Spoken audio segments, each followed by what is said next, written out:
Oui, alors, oui, Youssef, alors Tariq Ramadan, qui est ce personnage Alors, on a largement abordé le cas Tariq Ramadan dans l'entretien avec Othman Meslouf, dans la deuxième partie. Oui.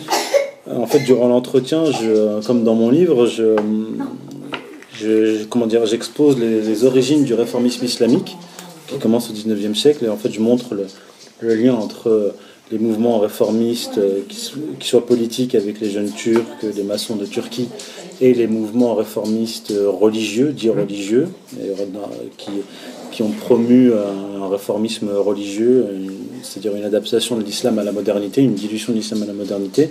Donc dans mon livre, je commence avec Sabbatéitzvili, le mouvement sabbatéen, etc. Et après avec le réformisme islamique à proprement parler à partir du XIXe siècle.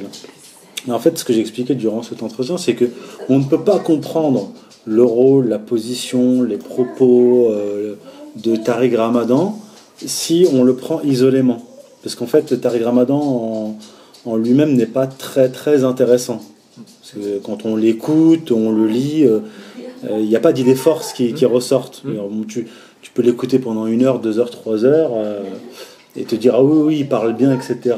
Et si tu poses la question à un fan par exemple de Tariq Ramadan, tu lui dis bon, donne-moi ces idées forces. Il sera incapable de te répondre parce qu'il n'y en a pas. Alors, pour comprendre la position de Tariq Ramadan, il faut revenir à ses pères spirituels. Ces pères spirituels sont d'abord, il faut commencer par les frères musulmans. Non, avant les frères musulmans. Je te fais la chronologie rapidement. Le premier réformiste musulman connu, c'est Malkoun Khan, un Arménien, iranien, converti à l'islam chiite au milieu du XIXe siècle. Et lui, il est formé à la franc-maçonnerie, il est initié à la franc-maçonnerie en France. Au milieu du XIXe siècle, il crée la première loge maçonnique en Iran, la Farah Mushrana. Cette maçonnerie, donc dans cette maçonnerie, on a des élèves de Malkoun Khan, qui étaient polytechniciens et journalistes. On a des religieux chiites, on a des intellectuels, etc. On va dire la crème de la crème iranienne. Mais très rapidement, sa loge maçonnique et lui-même sont condamnés, pointés du doigt par l'organisation cléricale chiite à l'époque. Après lui, on a Jamal ad-Din al-Afrani, qui est la grande référence des réformistes musulmans, qu'ils soient frères musulmans ou pas. Et c'est une des références aussi de Tariq Ramadan. Jamal ad-Din al-Afrani était un Iranien qui s'est fait passer pour un Afghan et qui s'est installé en Turquie puis en Égypte. Cet individu était un fauteur de trouble parce qu'il a participé, lui et ses étudiants, via les loges maçonniques en Égypte, à provoquer ce qu'on appelle la révolution urabiste. La révolution urabiste avait joué sur l'opposition entre les différentes factions politiques en Égypte à l'époque. Et il a eu comme élève à sa suite Mohamed Abdou, qui était lui aussi franc-maçon. Donc, je montre que tous les réformistes musulmans, bizarrement, sont francs-maçons, ont fréquenté les loges maçonniques, ont utilisé les loges maçonniques comme relais, etc. Donc là, on est à la fin du XIXe siècle avec Mohamed Abdou, qui lui se retrouve grand moufti en Égypte et à la tête de la grande université musulmane sunnite Al-Azhar. Il tente, avec l'aide des Britanniques, d'opérer une réforme de l'université, que ce soit dans le fond ou dans la forme. En fait, leur projet à eux, comme je l'ai dit, c'est de diluer l'islam dans la modernité. Parce que leur propos, c'est quoi ? C'est nous, le monde musulman, arabo-musulman, nous avons pris du retard par rapport aux occidentaux. Nous devons donc rattraper ce retard technique, technologique, etc., en les imitant, en fait, en imitant l'Occident. Et ils vont contribuer, en parallèle des réformistes politiques, les jeunes Turcs et tous les maçons qui sont à la tête de l'État ottoman, à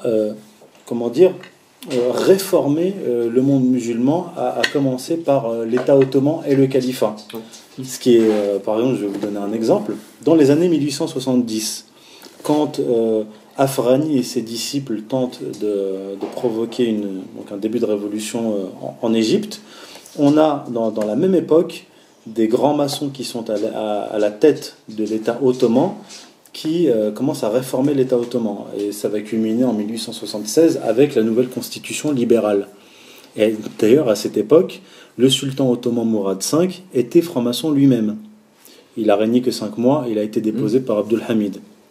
Donc, c'est juste pour montrer que on a les mouvements intellectuels, philosophiques, réformistes, représentés par Afrani et ses élèves, et de l'autre, les jeunes Turcs, les réformistes francs-maçons ottomans, qui vont marcher en parallèle. Et ça va culminer aussi avec l'abolition du califat en 1924, qui va être donc aboli par Kemal Atatürk, qui lui-même est un Dönme sabbatéen jeune turc. En fait, les mouvements réformistes politiques et les mouvements intellectuels vont marcher ensemble dans le but de détruire l'islam de l'intérieur, mais ses institutions, à commencer par ses institutions. On a donc Afrani, Mohamed Abdou, l'élève. Mohamed Abdou va avoir un certain nombre d'élèves. Parmi eux, le célèbre Rachid Rida. Rachid Rida, il est intéressant parce que c'est lui qui va opérer la jonction entre le réformisme islamique, intellectuel, philosophique et le wahhabisme. Il va être très proche des Saouds. 20e siècle. Là, on est dans les années 1920. Lui, Rachid Rida, est financé par les Saouds à l'époque. D'ailleurs, il va les soutenir, après avoir soutenu les Hachémites, il va les lâcher au profit des Saouds. Il va monter un journal financé par les Saouds qui s'appelle Al-Manar, le phare. Et avec ce journal, il va promouvoir la doctrine wahhabite en dehors de la péninsule arabique, à commencer par l'Égypte. Et il va s'attaquer de manière très violente aux savants musulmans de Al-Azhar qui, eux, s'attaquaient au wahhabisme. Mais pas que lui. Lui et les autres élèves de Mohamed Abdou vont travailler à l'expansion du wahhabisme en dehors de la péninsule arabique. D'accord. Donc il y a dès cette époque la jonction entre les deux mouvements, réformistes et islamiques et wahhabisme. Ensuite, Rachid Rida va avoir comme élève un homme très intéressant qui s'appelle Hassan al-Banna. Hassan al-Banna, qui est le fondateur de l'association des frères musulmans en 1928. Et ce qui est intéressant, c'est que ce Hassan al-Banna va créer son association des frères musulmans sur le modèle maçonnique. Par exemple, je donnais un exemple dans le livre. Pour entrer dans l'association des frères musulmans, il fallait passer par un rite initiatique. Il y avait Hassan al-Banna qui jouait le rôle du grand maître, avec sur la table un revolver et le Coran. Tout comme chez les jeunes Turcs. Les jeunes Turcs qui sont des sabbatéens, en fait, des héritiers des sabbatéens des Dönme. Pour entrer dans la loge de l'organisation des jeunes Turcs, il fallait prêter allégeance devant un Coran et un poignard. Dans les loges maçonniques européennes judéo-chrétiennes, certaines ont prêté allégeance devant la Bible et une épée. C'est toujours les mêmes rites. Et donc Hassan al-Banna va créer l'association des frères musulmans, qui va être une association au départ anticolonialiste. Parce qu'il faut savoir que dès le départ, les mouvements réformistes, surtout avec Afrani et Abdou, tous ces mouvements réformistes vont être des mouvements donc religieux de réforme de l'islam, mais aussi d'émancipation anticolonialiste. C'est-à-dire que l'anticolonialisme va être le fer de lance, ce qui va légitimer leur action politique et leur mouvement. Vous voyez ? Mais est-ce que c'est les mouvements nationalistes aussi ? En fait, c'est parenté, parce que le nationalisme arabe, le panarabisme, est directement lié au mouvement réformiste. D'accord. Parce que, pour donner un exemple, par exemple, Rachid Rida va être un panarabiste, parce qu'il va promouvoir un islam avec, dans l'islam, une sorte de hiérarchie, où les Arabes sont au sommet. Ce qui est tout à fait non islamique, parce qu'en islam, il n'y a pas de racialisme, il n'y a pas de suprématie d'une race par rapport à une autre.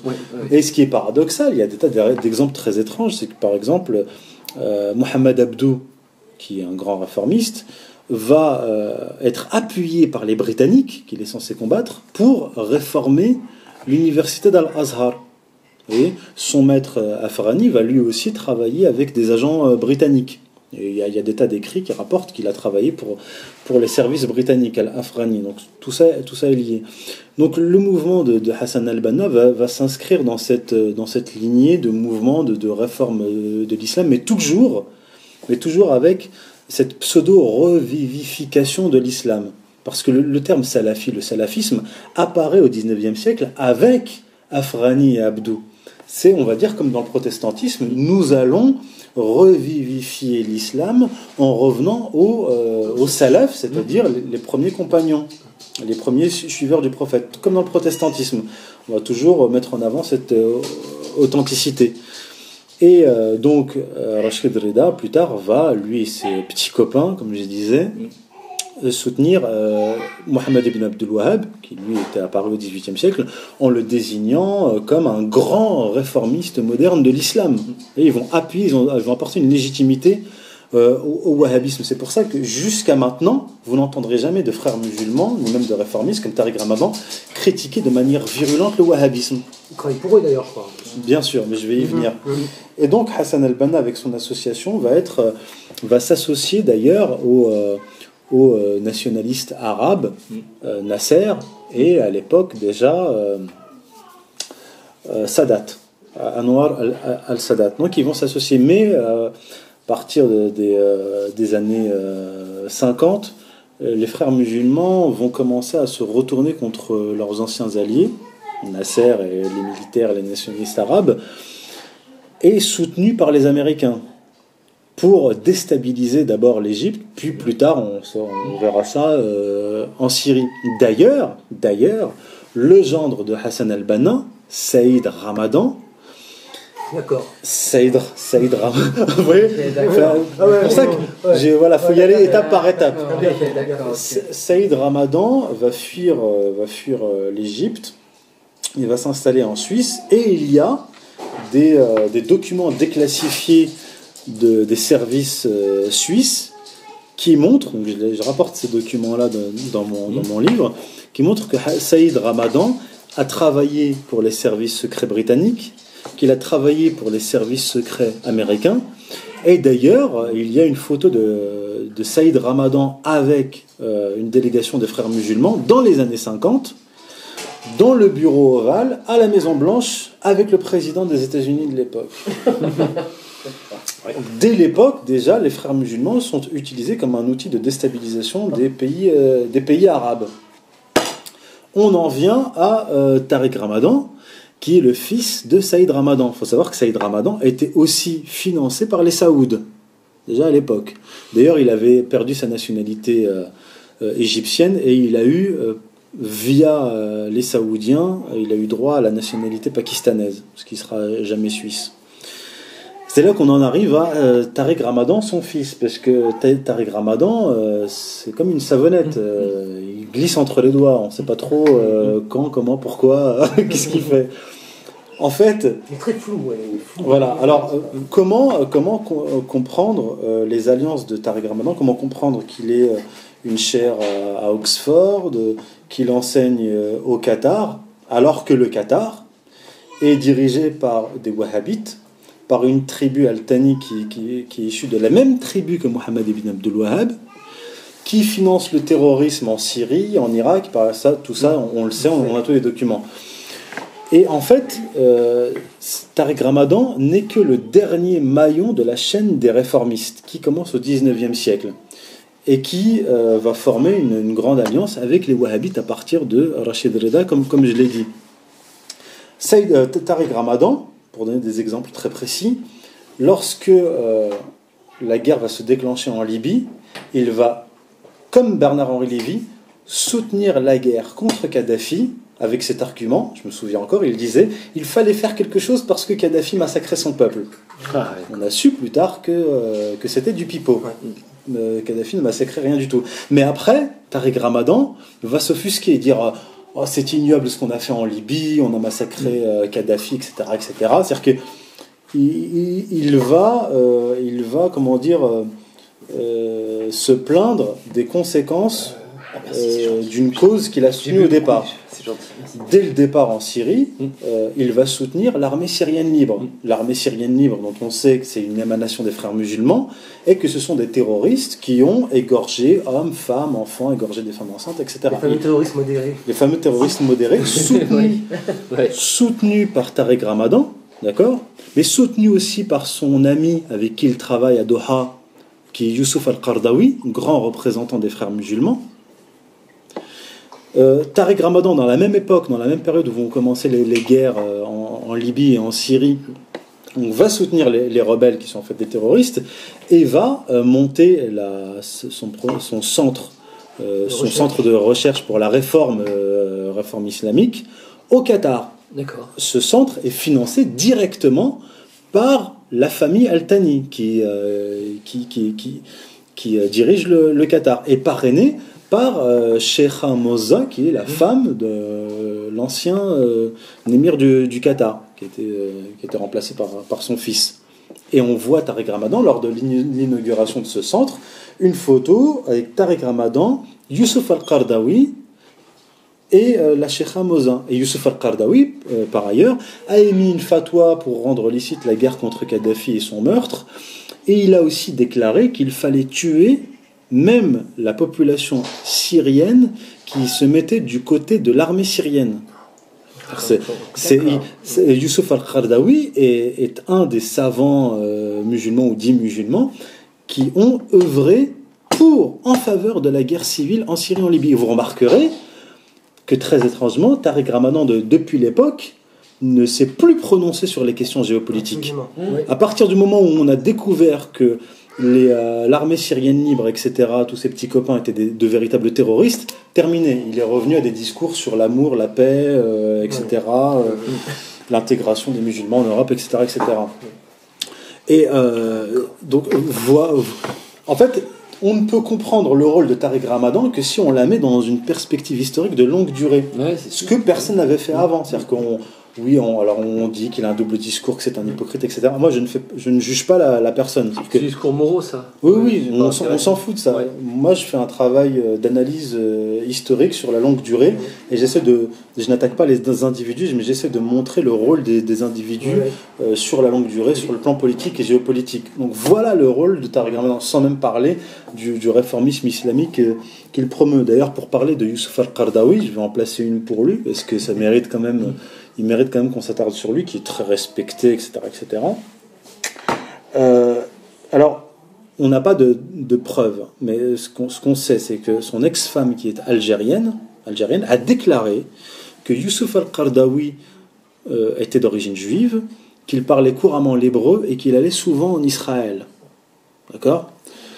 C'est pas étonnant, parce qu'on sait que le Qatar est un allié d'Israël, et on sait aussi que le régime du Qatar, a financé des campagnes électorales du Likoud, et en particulier de Netanyahou. Ça, c'est Tzipi Livni elle-même qui l'a déclaré, elle-même assez proche du Qatar. Donc quand Youssouf al-Qardawi déclare sur Al Jazeera que Hitler a fait payer aux Juifs leur comportement, et que demain ce sont les musulmans qui feront payer ça aux juifs, et qu'il espère être parmi les musulmans qui feront payer ça aux juifs, c'est du cinéma. Et en fait, il alimente cette stratégie du choc des civilisations pour que les juifs puissent dire regardez, les musulmans veulent notre propos. Et sur Al Jazeera, qui est la Fox. Voilà, c'est l'islamo-fascisme, parce que lui, Youssouf al-Qardawi, il fait le lien entre la guerre finale eschatologique qui opposera les musulmans aux Israéliens et Hitler, alors que ça n'a rien à voir. Voilà la stratégie perverse. Autre chose, ce que aucun musulman n'a relevé, et ça j'aimerais que les gens s'arrêtent dessus, lorsque la pseudo-révolution naît en Égypte, et que les frères musulmans prennent le pouvoir en Égypte, et que Moubarak tombe et fuit, Youssouf al-Qardawi retourne au Caire, parce que lui il vit au Qatar depuis plus de 40 ans. Et il est, je crois que c'était sur la place à Tahrir, il donne un grand discours devant des milliers d'Égyptiens. J'écoute ce discours, et à un moment donné, à la fin de son discours, il déclare l'an prochain, c'est-à-dire que nous, les musulmans, les Égyptiens musulmans, l'an prochain, nous serons à Jérusalem. L'an prochain à Jérusalem. C'est la même phrase que... Or, l'an prochain à Jérusalem est une phrase qui n'a strictement rien à voir avec l'islam, mais tout à voir avec le judaïsme. Et j'ai vu cette phrase comme une sorte d'appel, d'appel et de clin d'œil aux initiés. C'est-à-dire que quand on est un grand rabbin, par exemple, et qu'on entend Youssef al-Qaradawi dire l'an prochain à Jérusalem, pendant la révolution, après la prise de pouvoir des frères musulmans, ça veut dire ce que disait Bernard-Henri Lévy, le printemps arabe, c'est bon pour Israël. Et Youssef al-Qaradawi, je pense que c'est quelqu'un de très très fin, très très subtil. Et moi, je pense qu'il a des liens très forts avec Israël, vu son parcours, ses déclarations et ses positionnements stratégiques vis-à-vis de la Libye et de la Syrie. Je pense qu'il a envoyé un message implicite à ses amis rabbins en Israël. Donc voilà, je terminerai là-dessus. Merci beaucoup. Merci. Merci.